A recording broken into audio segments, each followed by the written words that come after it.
नमस्कार, मैं साधना पांडे मार्गदर्शन पे आपका स्वागत करती हूँ।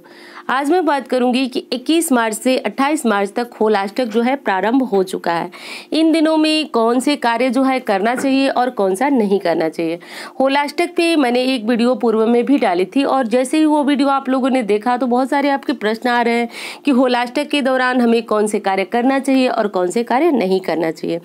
तो दोस्तों, होलाष्टक का अर्थ होता है होली के पूर्व के 8 दिन। इन दिनों में हमें बहुत सारे ऐसे वर्जित कार्य होते हैं जो शास्त्र अनुसार वर्जित होते हैं, जिन्हें हम करते हैं तो हमारे जीवन पे बहुत बड़ा इसका प्रभाव पड़ता है। अब कारण ये है कि बालक प्रहलाद जो थे वह विष्णु भक्त थे। प्रहलाद के पिता हिरण्यकशिपु स्वयं को भगवान मानते थे और भगवान मानने की प्रेरणा वो प्रहलाद को भी देते थे, पर प्रहलाद जो थे भगवान विष्णु के भक्त थे, वो अपने पिता को भगवान मानने से इनकार कर दिए। इस कारण वो उन्हें इन 8 दिनों में, यानी जो होलाष्टक के दिन है, इन 8 दिनों में उन्हें काफ़ी यातनाएं और तकलीफें दे रहे थे। तो उसी के अनुसार जो है शास्त्र ये कहता है कि इन दिनों में जब विष्णु भक्त प्रहलाद को कष्ट हो रहा था तो भगवान विष्णु को भी तकलीफ हो रही थी। तो जब भगवान को तकलीफ होती है, उनके भक्त को तकलीफ होती है, तो इसीलिए हुई थी। इसलिए ये 8 दिन जो है कोई नया कार्य शुरू करने के लिए मना किया गया। तो अब बात करते हैं कि ये तो एक मोटी सी बात हो गई कि कोई भी नया कार्य हम शुरू नहीं कर सकते हैं, पर कौन से कार्य कर सकते हैं और कौन से कार्य नहीं कर सकते हैं। तो इसकी चर्चा मैंने पूर्व की वीडियो में भी बहुत थोड़ी सी की थी, पर आपको विस्तृत जानकारी चाहिए तो इस वीडियो में आप ये जानकारी जो है वह संपूर्ण तरीके से प्राप्त करेंगे। तो देखिए, होलाष्टक के दिनों में जो कि 21 मार्च से 28 मार्च तक है, तो इन दिनों में महिलाओं को कभी भी खुले मुक्त केस होकर के नहीं सोना चाहिए। इस बात का ध्यान रखिए, क्योंकि नकारात्मक शक्तियां जो है रात में काफी अधिक अंधेरे में प्रभावी होती है। वैसे ही मना किया गया है कि बाल खोल करके नहीं सोना चाहिए। तो इन दिनों जो 8 दिन होते हैं उनमें भी कुछ ग्रहों का भी प्रभाव होता है, यानी नकारात्मक ऊर्जा जो है वातावरण में बहुत ज्यादा होती है। तो इसलिए ये कार्य महिलाओं को नहीं करना चाहिए। अब जैसे पूर्व से ही आप कोई व्रत शुरू कर चुकी हैं तो वो चीज आप इस होलाष्टक में भी अपना कंटिन्यू करेंगी, उसमें कोई छोड़ने वाली बात नहीं है। नए वस्त्र ना तो खरीदेंगे ना ही धारण करेंगे।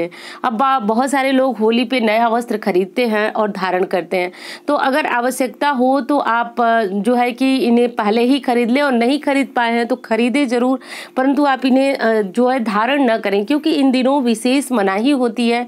मैंने पूर्व में भी आपको बताया कि जब भगवान विष्णु के भक्त को तकलीफ होती है तो संपूर्ण जो सृष्टि है वो भी कष्ट शोक जाहिर करती है। तो इन दिनों में नया वस्त्र पहनना और जो उत्सव का वातावरण मनाना ये मना है, तो ऐसा कार्य हमें बिल्कुल भी नहीं करना चाहिए। दूसरा, नया कोई व्रत भी हम इन दिनों शुरू नहीं कर सकते हैं, ना ही कोई नई जो वस्त्र मैंने बताया, या फिर गृह प्रवेश हो गया, या फिर जैसे कि भूमि पूजन होता है, यानी नया घर बनवाने के लिए जो हम शुरुआत करते हैं वो सब इन दिनों में नहीं कर सकते हैं। मुंडन, जनेऊ, 16 संस्कार जो होते हैं वो भी नहीं कर सकते हैं। ये कार्य हम बिल्कुल भी नहीं कर सकते हैं। अब एक चीज और आ रहा है आपका प्रश्न कि जो है कि हम इन होलाष्टक में क्या भगवान की पूजा न करें। तो दोस्तों, बिल्कुल भी ये बात जो है आपको नहीं सोचना है। इन दिनों में जितना हो सके आप भगवान की पूजा करें, आराधना करें, क्योंकि ये समय ऐसा है कि जो भक्त को भगवान से जोड़ता है। क्योंकि भगवान भी काफी तकलीफ में थे, क्योंकि जो बालक प्रहलाद थे वो उनके भक्त थे और उनको विभिन्न प्रकार की यातनाएं दी जा रही थी।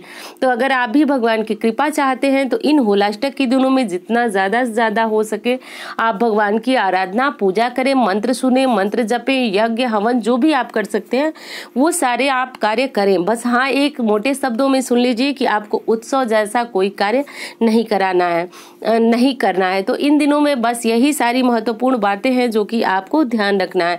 और होलाष्टक के बारे में अगर आप संपूर्ण जानकारी चाहते हैं, विधिवत जानकारी चाहते हैं, तो इससे पूर्व की जो वीडियो है उसे आप देखना न भूलें, क्योंकि तभी आप समझ सकते हैं कि इन 8 दिनों में क्यों हम लोग जो है नए कोई कार्य की शुरुआत नहीं कर सकते हैं, क्यों वर्जित होते हैं शास्त्र अनुसार ये दिन। तो ये सारी संपूर्ण जानकारी आपको इस वीडियो में प्राप्त होगी। और हाँ, एक चीज और बता दूं कि आप लोग आंवला एकादशी के बारे में जो वीडियो की काफ़ी मांग कर रहे हैं, तो वो आपको समय से पूर्व मिल जाएगी। इसमें परेशान होने वाली कोई बात नहीं, वो आपको बिल्कुल समय रहते ही प्राप्त हो जाएगी। उम्मीद करती हूँ ये जानकारी आपको अच्छी लगेगी। मिलती हूँ इस तरह की वीडियो के साथ। धन्यवाद।